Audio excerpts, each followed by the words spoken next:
student, good morning. Today we are learn about second lesson, the living world of 6th standard. So you know that in our surrounding we can see different living and non-living things. You can look in this picture, there are some living things and some non-living things. So can you tell which are living things? Girl, boy, chicks, hen, puppy, trees. These are the living things. म्हणजे ते सजीव आहेत. पण तुम्ही या चित्रामध्ये अजून पाहू शकता काही निर्जीव वस्तू आहेत. Such as football, kite, fan, bucket, lamp, flower pot, etc. So what is the difference between living and non-living? That will decided by the characteristics. So in this period we are learn about characteristic of living things. Mainly there are 9 characters to which we can differentiate between living and non-living things. तर पहा विद्यार्थ्यांनो की 9 लक्षणं आहेत सजीवांचे की जेणेकरून सजीव आणि निर्जीव यांच्यातला फरक आपल्याला ओळखता येईल. You can look on the board. First is growth. Second, food is necessary for growth. Third is respiration. Fourth, excretion. Fifth, reproduction. Sixth, movement.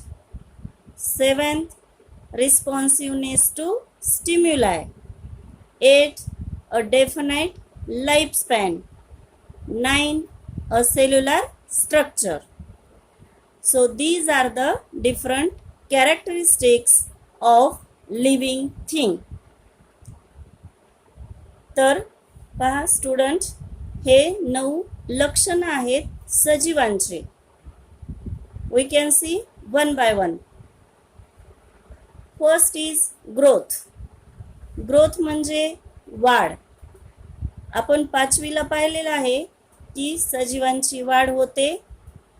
मानव त्याच्या जन्मापासून 18 ते 21 वयापर्यंत वाढत असतो. मग व्हॉट इज ग्रोथ? ग्रोथ म्हणजे increase in height, weight and strength. बघा, जेव्हा वाढ होत असते तेव्हा कोणत्याही सजीवाची उंची, वजन आणि ताकद किंवा आपण त्याला पॉवर म्हणतो ती वाढत असते. Generally, human requires 18 to 20 years for this growth. Okay. Second point is food is necessary for growth. You know that every living thing need food for their growth or different working process or different activities. In that, you know that plants make their own food by the process photosynthesis because they have chlorophyll. तर पहा, वनस्पतीमध्ये प्रकाश संश्लेषण ही प्रक्रिया होत असते आणि त्याद्वारे वनस्पती अन्न तयार करत असतात. मग क्लोरोफिल ॲनिमल मध्ये आहे का? तर नाही.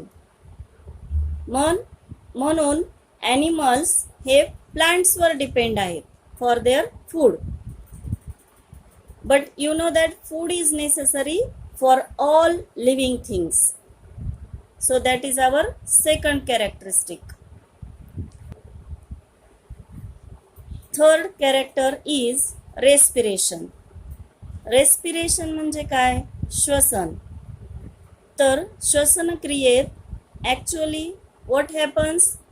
Inhaling oxygen and exhaling carbon dioxide. म्हणजे प्राणी ऑक्सिजन घेतात आणि कार्बन डायऑक्साईड सोडतात during respiration. In plants also respiration takes place.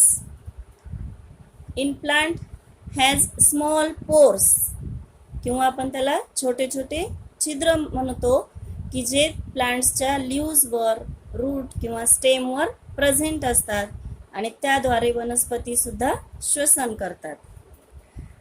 In different animals they have different organs for respiration. Such as fish have gills. माशांना कल्ले असतात श्वसनासाठी. Human or some animal has nose for respiration. So depending upon the type of organism, their respiratory organs are also different. ठीक है.